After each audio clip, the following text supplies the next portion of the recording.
Hello dear students, welcome to our YouTube channel medico nursing classes. आप सबका स्वागत है। आज के episode most important MCQ series के एपिसोड के अंदर आप सबका स्वागत है। आइए स्टार्ट करते हैं आज की एमसीक्यू सीरीज का पहला क्वेश्चन। आज की एमसीक्यू सीरीज का पहला क्वेश्चन है, which is the anticoagulant drug? कि कौन सी ड्रग है वो एंटीकोएगुलेंट ड्रग है? कौन सी ड्रग है जो एंटीकोएगुलेंट ड्रग है? स्टूडेंट्स, एंटीकोएगुलेंट ड्रग की मीनिंग की अगर हम बात करें तो एंटीकोएगुलेंट ड्रग्स वो होती हैं जो ड्रग्स क्या नहीं बनने देती हैं, prevention the formation of clot. ठीक है, क्लॉट के फॉर्मेशन को जो रोकती हैं वो ड्रग्स कहलाती हैं एंटीकोएगुलेंट ड्रग्स। ठीक है, prevent the coagulation of blood. ये ब्लड को क्लॉट नहीं बनने देती। ये ब्लड के जो क्लॉट्स हैं या ब्लड के अंदर जो क्लॉट फॉर्मेशन हो रहा होता है उसको ये क्या कर देती है, डिस्टर्ब कर देती हैं। ठीक है, act on clotting mechanism, act on clotting mechanism. ये क्या करती है, क्लॉटिंग मैकेनिज्म के ऊपर एक्ट करती है, जिसके अंदर डिस्टर्बेंस करके ये क्या कर रही है, ड्रग्स क्या करती है, क्लॉटिंग का जो प्रोसेस है, क्लॉटिंग का जो पाथवे है उसको ये डिस्टर्ब कर देती है और ब्लड का क्लॉट बनने नहीं देती है। और इन ड्रग्स की जो यूज़ है वो हम बात करें, ठीक है, जैसे कि हम कल की क्लास के अंदर आपने देखा होगा, लेक्चर वीडियोस था हमारा एक्टिवेटेड पार्शियल थ्रोम्बोप्लास्टिन टाइम के टेस्ट के बारे में हमने डिटेल से स्टडी किया था, कब करना है, क्यों करना है, कौन कौन सी कंडीशन में इसको टेस्ट को किया जाता है, नॉर्मल वैल्यूज़ क्या होती है, अगर एंटीकोएगुलेंट थेरेपी चल रही है तो उस सिचुएशन के अंदर इस टेस्ट को परफॉर्म क्यों करना है, क्या इसके रिजल्ट्स होंगे, कहाँ तक एक वैल्यू है वो नॉर्मल मानी जाएगी। ये सारा हमने कल की क्लास में देखा है। अगर आपको एपीजीटी के बारे में अच्छे से डिटेल्ड एक्सप्लेनेशन चाहिए, प्लीज़ आप मेडिको नर्सिंग क्लासेज चैनल के medico nursing classes YouTube channel पे जा करके आप वो क्लास देख सकते हैं।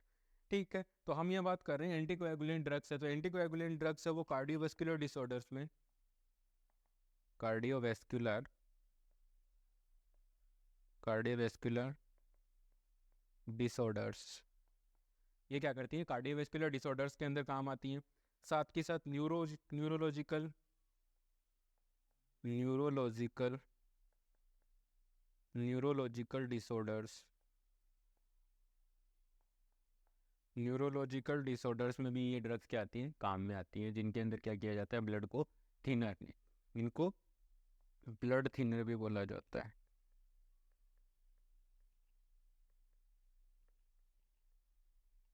अगर कोई आपसे पूछे कि ब्लड थिनर क्या है तो एंटीकोएगुलेंट को ही ब्लड थिनर बोला जाता है स्टूडेंट्स। ठीक है स्टूडेंट, तो ये तो था हमारा एंटीकोएगुलेंट के बारे में कि एंटीकोएगुलेंट क्या होते हैं। ठीक है, अब हम ऑप्शंस की तरफ बात करते हैं। तो ऑप्शंस की तरफ हम देखें तो फर्स्ट वन ऑप्शन है हमारा सोडा बाइकार्ब, यानी कि सोडियम बाइकार्बोनेट। पहला ऑप्शन कह रहा है कि सोडियम बाइकार्बोनेट। हमने एग्जामिनर ने हमसे इस क्वेश्चन में ये पूछा है कि ये जो आपके पास चार ऑप्शन जो आपको दिखाई दे रहे हैं, इन चारों ऑप्शंस के अंदर कौन सी ऐसी ड्रग है जो एंटीकोएगुलेंट ड्रग है। हमें इन चारों ऑप्शंस को देख के एंटीकोएगुलेंट ड्रग को फाइंड आउट करना है। तो फर्स्ट वन जो ड्रग दी गई है वो दी गई है हमें सोडा बाइकार्ब। ठीक है, दूसरा जो ऑप्शन दिया गया वो दिया गया हमें एट्रोपिन। तीसरा जो ऑप्शन दिया गया वो है हमारा हिपेरिन।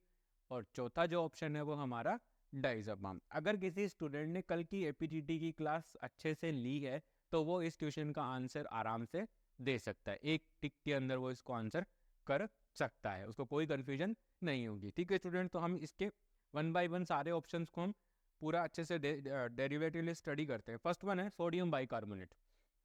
स्टूडेंट, अगर आप सोडियम बाइकार्बोनेट की बात करो तो ये क्या आएगा, आपका एंटा एसिड आएगा। ये हमारा ये क्या है, एक एंटासिड्स है। ठीक है, जो क्या करता है, न्यूट्रलाइज द, ये क्या करेगा, न्यूट्रलाइज द गैस्ट्रिक एसिड।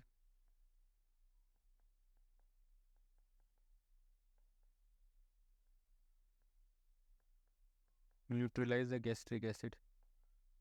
ठीक है, गैस्ट्रिक एसिड के अंदर काम में लिया जाता है। सोडियम बाइकार्बोनेट कब काम में लिया जाता है, एसिड बेस बैलेंस में, एसिड बेस इम्बैलेंस,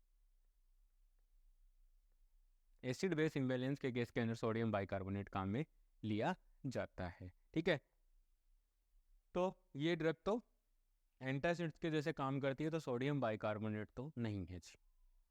तो ये ऑप्शन तो गया। दूसरे ऑप्शन की बात करें एट्रोपिन, दूसरा ऑप्शन हमारा आता है एट्रोपिन।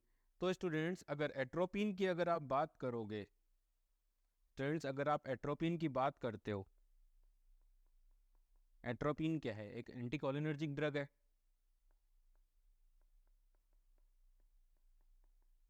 एंटीकोलिनर्जिक ड्रग है। ये क्या है? एक एंटीकोलिनर्जिक ड्रग है।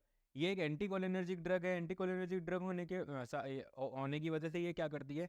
ये क्या करती है? Decrease the secretions, decrease the secretion. ये हमारी बॉडी के अंदर जो सिक्रेशंस होते हैं, उन सिक्रेशंस को ये क्या कर देती है? डिक्रीज करती है। और act on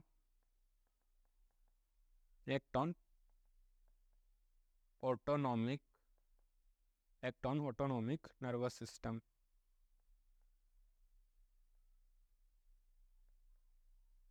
autonomic nervous system के ऊपर ये क्या करती है? ड्रग काम करती है। ठीक है, तो ये एक एंटीकोलिनर्जिक ड्रग है जो सिक्रेशंस को कम करती है। इस एंटीकोलिनर्जिक ड्रग को हम कब यूज करते हैं? प्री ऑपरेटिव फेज में। प्री ऑपरेटिव फेज में, प्री ऑपरेटिव फेज में इसका यूज किया जाता है। और ये जो ड्रग है वो कंसिडर की गई है एक इमरजेंसी ड्रग के रूप में। कौन सी ड्रग है ये? इमरजेंसी, इमरजेंसी ड्रग है ये क्या है? एक इमरजेंसी ड्रग है। इमरजेंसी ड्रग के रूप में इस ड्रग को क्या किया गया है? क्लासिफाई किया गया है। ठीक है, तो यहाँ पर भी मतलब ये क्या बोलते हैं, आपके एंटीकोएगुलेंट का कहीं नाम नहीं आया, तो ये ऑप्शन भी गए। अब हमारा ऑप्शन आता है हिपेरिन। हम पढ़ते हैं, चलो हिपेरिन की बात करते हैं। हिपेरिन क्या है? अगर हम हिपेरिन की बात करें स्टूडेंट्स, हिपेरिन की अगर हम बात करते हैं तो हिपेरिन क्या है उसके बारे में बात करें तो हिपेरिन क्या है आप सब जानते हैं, थोड़ा बहुत आप सब ने पढ़ रखा है हिपेरिन के बारे में।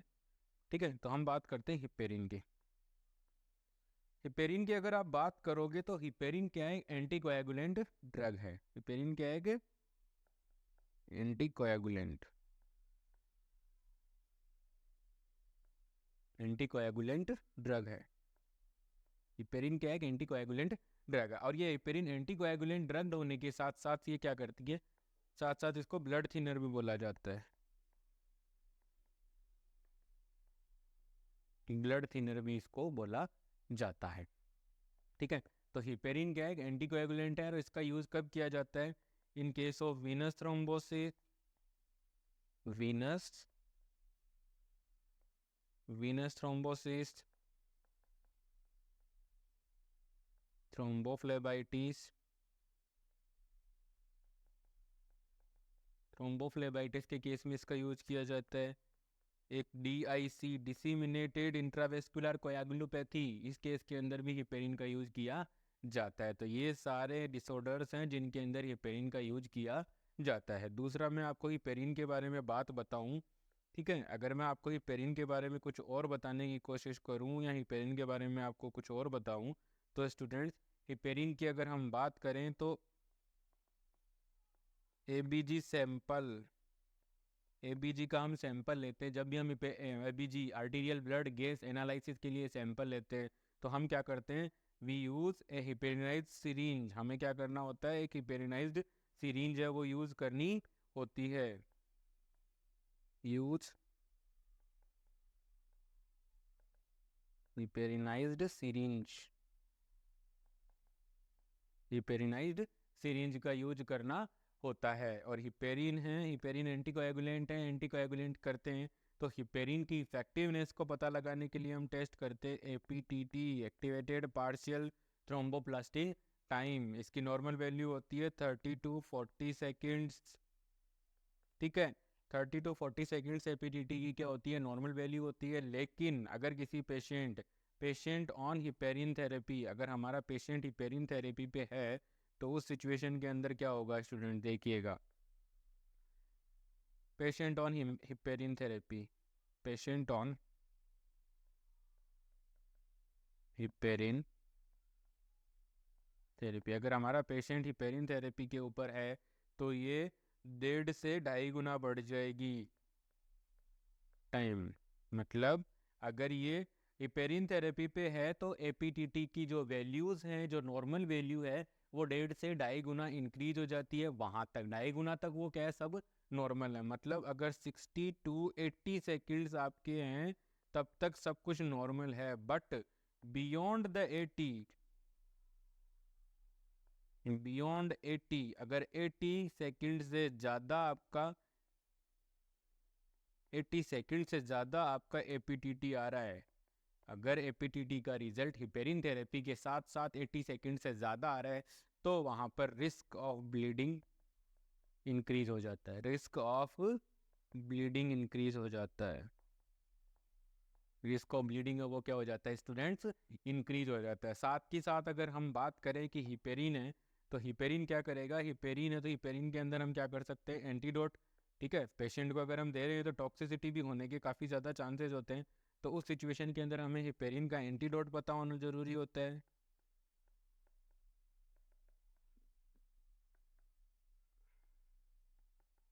हिपेरिन का एंटीडोट का पता होना भी हमें ज़रूरी होता है। और हिपेरिन के एंटीडोट की स्टूडेंट्स अगर आप बात करते हो तो हिपेरिन का एंटीडोट होता है protamine sulphate, protamine sulphate.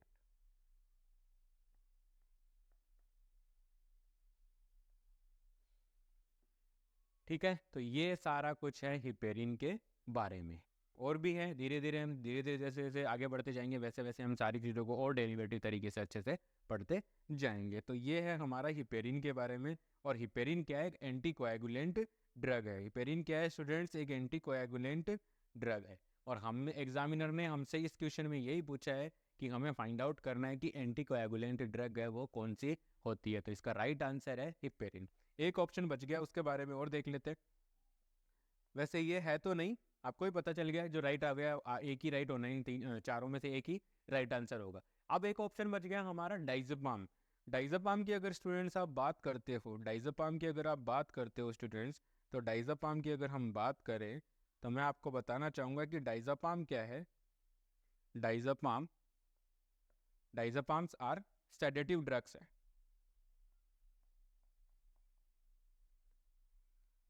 Sedative drugs है। कॉज स्लीप,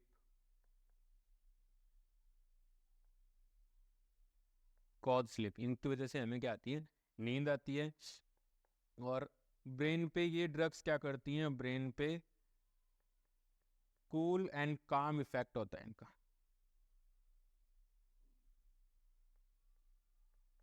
कूल एंड काम इफेक्ट होता है ब्रेन के ऊपर इनका। ये ड्रग्स जैसे ही किसी पेशेंट को आप दोगे तो उसको नींद आने लग जाती है, साथ के साथ वो काफ़ी रिलैक्स फील करने लग जाता है, उसकी सारी एंजाइटी वगैरह दूर हो जाती है। इसीलिए इनको बोला जाता है anti anxiolytic, anti anxiolytic drugs, इनको बोला जाता है एंटी एंजियोलाइटिक ड्रग्स। और एंटी एंजियोलाइटिक ड्रग्स के साथ साथ इस ड्रग्स को बोला, इस इनको क्लासिफिकेशन किया गया है बेंजोडाइजेपाइंस, बेंजोडाइजेपाइंस। ठीक है, इनको क्लासिफिकेशन किया गया है इनका बेंजोडाइजेपाइंस। अगर कोई आपसे पूछे कि डाइजेपाम क्या है, एक बेंजोडाइजेपाइन ड्रग है जो एंटी एंटी एंजाइटिक ड्रग्स है। साथ के साथ ये क्या करती हैं, सेडेशन कॉज करती हैं, सेडेशन को अंदर क्या करती हैं, स्लिप, नींद आती है पेशेंट को, साथ के साथ ब्रेन पे ये क्या करती हैं, कूल एंड काम का इफेक्ट है वो अराइज करती हैं। तो ये है डाइजेपाम के बारे में। ठीक है, तो पहले क्वेश्चन, हमारा जो पहला क्वेश्चन था वो काफ़ी अच्छा क्वेश्चन है, बढ़िया शार्प क्वेश्चन है। इस क्वेश्चन में हमसे ये पूछा गया था कि एंजियोलाइटिक सॉरी एंटीकोएगुलेंट ड्रग है वो कौन सी होती है। तो बात करते हैं हमारे नेक्स्ट क्वेश्चन की। तो नेक्स्ट क्वेश्चन में क्या एग्जामिनर हमसे क्या पूछना चाह रहा है, देखिए, which inactive digestive enzyme is present in pancreatic juice, कि पैनक्रियाटिक जूस के अंदर कौन सा एंजाइम इनएक्टिव फॉर्म में प्रेजेंट होता है। एग्जामिनर ने पूछा है कि पैनक्रियाटिक जूस में कौन सा इनएक्टिव एंजाइम है, कौन सा इनएक्टिव एंजाइम है, हमसे ये पूछा गया है। तो हम फर्स्ट वन ऑप्शंस की तरफ चलते हैं। पहला ऑप्शन है ट्रिप्सिनोजन, हमारा पहला ऑप्शन कह रहा है ट्रिप्सिनोजन, ट्रिप्सिनोजन। दूसरा कह रहा है रेनिन, रेनिन के बाद तीसरा ऑप्शन है टाइलिन, उसके बाद चौथा ऑप्शन है इरिप्सिन। ये चार एंजाइम्स हमने हमें एग्जामिनर ने ऑप्शंस में दिए हैं, और इन चारों एंजाइम्स के अंदर से हमें वो एंजाइम ढूंढ के निकालना है जो एंजाइम पैनक्रियाटिक जूस में क्या होता है, इनएक्टिव फॉर्म में होता है। पेनक्रिएटिक जूस में क्या है, इनएक्टिव फॉर्म में, इनएक्टिव फॉर्म में ये एंजाइम प्रेजेंट होता है। कौन सा एंजाइम है जो पेनक्रिएटिक जूस में इनएक्टिव फॉर्म के अंदर प्रेजेंट होता है? तो फर्स्ट वन हम बात करते हैं अपने इरिप्सिन की। इरिप्सिन की अगर मैं बात करूं तो इरिप्सिन एंजाइम है वो प्रेजेंट होता है आपके इंटेस्टाइनल जूस के अंदर। कहाँ प्रेजेंट होता है? इंटेस्टाइनल जूस के अंदर, इंटेस्टाइनल जूस, ये इंटेस्टाइनल जूस के अंदर प्रेजेंट होता है और इसका मेन फंक्शन होता है digestion of protein, digestion of protein के डाइजेशन के लिए रेस्पॉन्सिबल होता है इरिप्सिन एंजाइम। इरिप्सिन एंजाइम किसके लिए रेस्पॉन्सिबल है? प्रोटीन के डाइजेशन के लिए। तो ये ऑप्शन तो इसका गलत हो गया हमारा, ठीक है। दूसरे ऑप्शन की बात करें हम, टाइलिन एंजाइम की बात करें तो टाइलिन एंजाइम है वो होता है हमारे माउथ के अंदर, माउथ के अंदर होता है। और माउथ के अंदर टाइलिन एंजाइम को कौन रिलीज करती है? सलाइवरी ग्लैंड्स, सलाइवरी ग्लैंड्स इसको रिलीज करती हैं। और ये टाइलिन एंजाइम है वो स्टार्च को डाइजेस्ट करने के लिए क्या होता है? रेस्पॉन्सिबल होता है। तो टाइलिन एंजाइम होता है सलाइवरी ग्लैंड्स के द्वारा रिलीज किया जाता है, सलाइवा में प्रेजेंट होता है, सलाइवा के अंदर प्रेजेंट होता है। और सलाइवा कहाँ प्रेजेंट होती है? माउथ के अंदर प्रेजेंट होती है। और ये टाइलिन एंजाइम है वो रेस्पॉन्सिबल होता है किसके लिए? स्टार्च के डाइजेशन के लिए। किसके लिए रेस्पॉन्सिबल होता है स्टूडेंट्स? स्टार्च के डाइजेशन के लिए। तो ये ऑप्शन भी हमारा गलत हो गया क्योंकि हमें पेनक्रिएटिक जूस पर जाना है, ठीक है। थर्ड वन ऑप्शन आ रहा है हमारा रेनिन। स्टूडेंट्स रेनिन की अगर हम बात करें तो रेनिन रिलीज होता है किडनी में नेफ्रॉन और नेफ्रॉन की juxta glomerular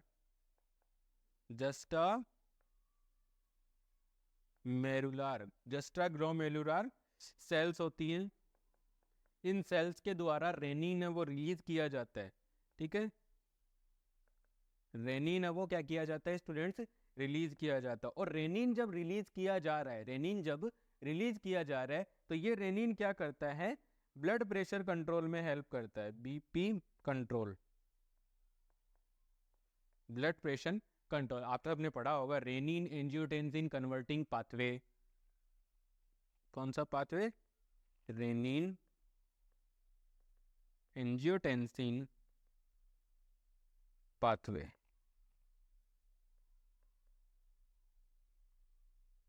renin angiotensin converting pathway, इसके बारे में आप सबने पढ़ा होगा। तो ये ब्लड प्रेशर कंट्रोल के अंदर हेल्प करता है, मतलब किडनी के अंदर जो वाटर का एब्जॉर्प्शन है कितना होना है वो ये सब डिटरमाइन करते हैं। तो ये भी किससे रिलेटेड नहीं है, ये तो किडनी के पास चला गया, ठीक है। ये है आपका सलाइवा के अंदर, ये है आपका इंटेस्टाइन के अंदर। तो अभी तक पेनक्रिएटिक जूस का नाम नहीं आया, ठीक है। एक और ऑप्शन अपना बच गया है, अपना ऑप्शन बचा है ट्रिप्सिनोजन। यही हमारा इस क्वेश्चन का हमारा राइट आंसर होगा क्योंकि हमारे पास एक ही ऑप्शन बचा हुआ। तो trypsinogen is the enzyme which is present in pancreatic juice in an inactive form. Inactive form के अंदर ट्रिप्सिनोजन पेनक्रिएटिक जूस के अंदर क्या होता है स्टूडेंट्स? प्रेजेंट होता है। बहुत ही अच्छा क्वेश्चन है, ट्रिकी क्वेश्चन है, थोड़ा सा ध्यान से इसको पढ़िएगा। तो ट्रिप्सिनोजन की अगर हम बात करें स्टूडेंट्स, अगर मैं आपसे बात करूं ट्रिप्सिनोजन की, तो ट्रिप्सिनोजन क्या होता है स्टूडेंट्स? ये पेनक्रिएटिक जूस के अंदर इनएक्टिव फॉर्म के अंदर क्या होता है स्टूडेंट्स? प्रेजेंट होता है। क्या होता है? इनएक्टिव फॉर्म के अंदर ये क्या होता है? प्रेजेंट होता है इनएक्टिव फॉर्म के अंदर। अब ये इनएक्टिव फॉर्म के अंदर है, ठीक है। तो हम बात करते हैं पहले पेनक्रिएटिक जूस के जो भी एंजाइम्स हैं उनकी बात कर लेते हैं। चलो पूरे एंजाइम्स का हम थोड़ा सा देख लेते हैं, ठीक है। तो पूरे एंजाइम्स को हम देखें तो पेनक्रिएटिक जूस के अंदर दो प्रकार के एंजाइम्स प्रेजेंट होते हैं। कुछ होते हैं एक्टिव और कुछ होते हैं इनएक्टिव। कुछ होते हैं एक्टिव और कुछ एंजाइम्स होते हैं इनएक्टिव फॉर्म के अंदर, ठीक है। एक्टिव फॉर्म वाले तो जैसे ही उनके पास ग्लूकोज, प्रोटीन, लाइव लिपिड्स वगैरह उनको मिलेंगे तो वो तुरंत उनका डाइजेशन शुरू कर देंगे। लेकिन जो इनएक्टिव एंजाइम्स हैं इनको जब तक कोई और अदर फैक्टर्स, बहुत जरूरी फैक्टर्स होते हैं, वो अदर फैक्टर्स इनको क्या करते हैं? इनको एक्टिवेट करते हैं, तब जाकर के अपनी एक्टिव फॉर्म में आते हैं और अपना काम शुरू करते हैं। तो एक्टिव एंजाइम्स की अगर हम बात करें तो एक इन शॉर्ट फॉर्म है LAP, लैप, लेप्रोस्कोपिक लैप ठीक है, LAP एक्टिव, ठीक है, तो इसमें है लाइपेज, ठीक है, ए का आ जाएगा अमाइलेज, ए का अमाइलेज और पी का प्रोटीएज, ठीक है, ये 3 एंजाइम हो गए लैब के नाम से, लाइपेज, अमाइलेज और प्रोटीएज, लाइपेज, अमाइलेज और प्रोटीएज, ये तीनों एंजाइम एक्टिव फॉर्म के अंदर प्रेजेंट होते हैं। जैसे ही इनको इनकी टारगेट साइट मिलती है ये अपना एक्शन दिखाना शुरू कर देते हैं।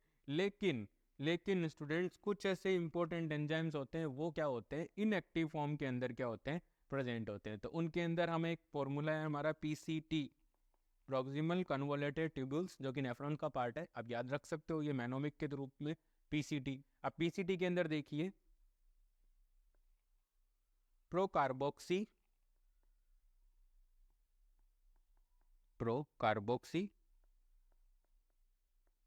पॉलीपेप्टिडेज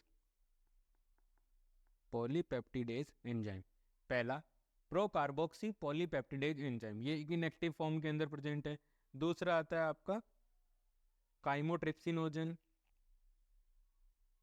काइमोट्रिप्सिनोजन,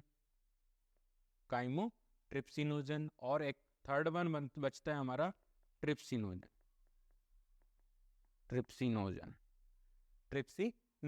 ये तीनों एंजाइम्स इनएक्टिव फॉर्म के अंदर प्रेजेंट होते हैं पेनक्रियाटिक जूस के अंदर। ये तीनों एंजाइम पेनक्रियाटिक जूस के अंदर इनएक्टिव फॉर्म के अंदर प्रेजेंट होते हैं, इनएक्टिव फॉर्म के अंदर। अब इनको एक्टिव करने के लिए क्या होते हैं, एंटेरोकाइनेज आते हैं, जो कि इंटेस्टाइन की जो म्यूकोजा सेल्स होती हैं वहां से रिलीज होते हैं। तो हम बात करते हैं अपने ट्रिप्सिनोजन की, ठीक है,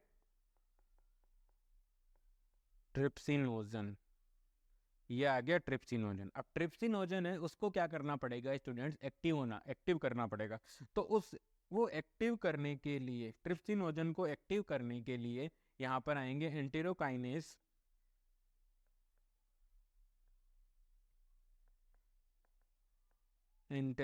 और ये एंटेरोकाइनेज कहाँ से रिलीज हुए हैं, इंटेस्टाइनल म्यूकोजा से। कहाँ से रिलीज हुए स्टूडेंट्स, इंटेस्टाइनल म्यूकोजा से। ये आए आपके intestinal mucosa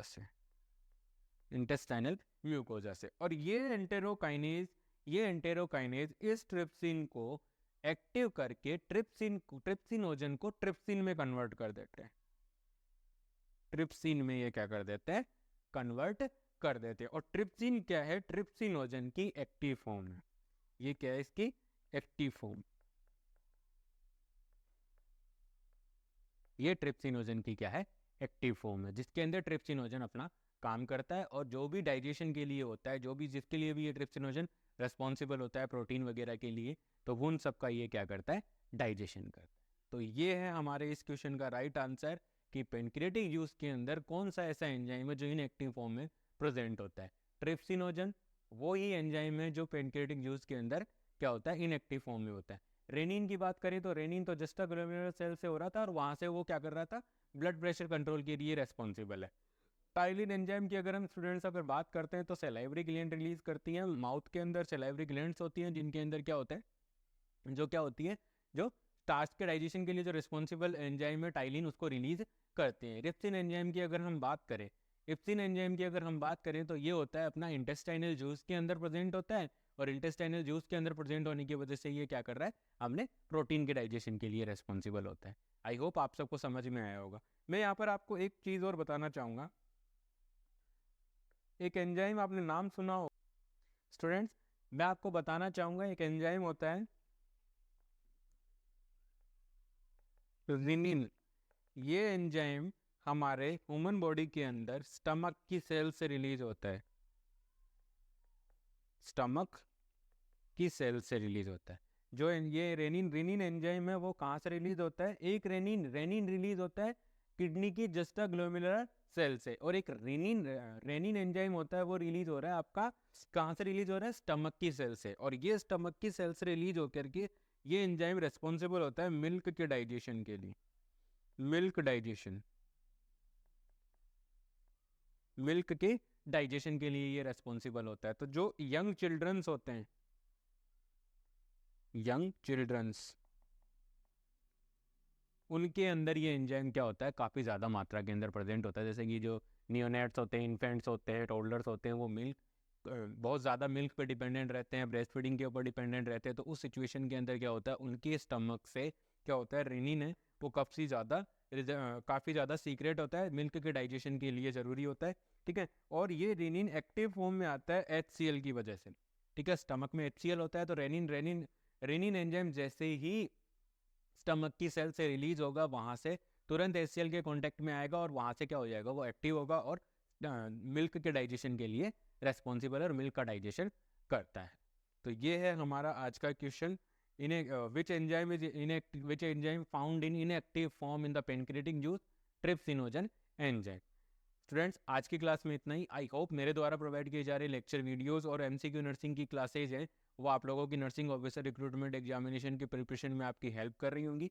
please like, share and subscribe. Thank you so much.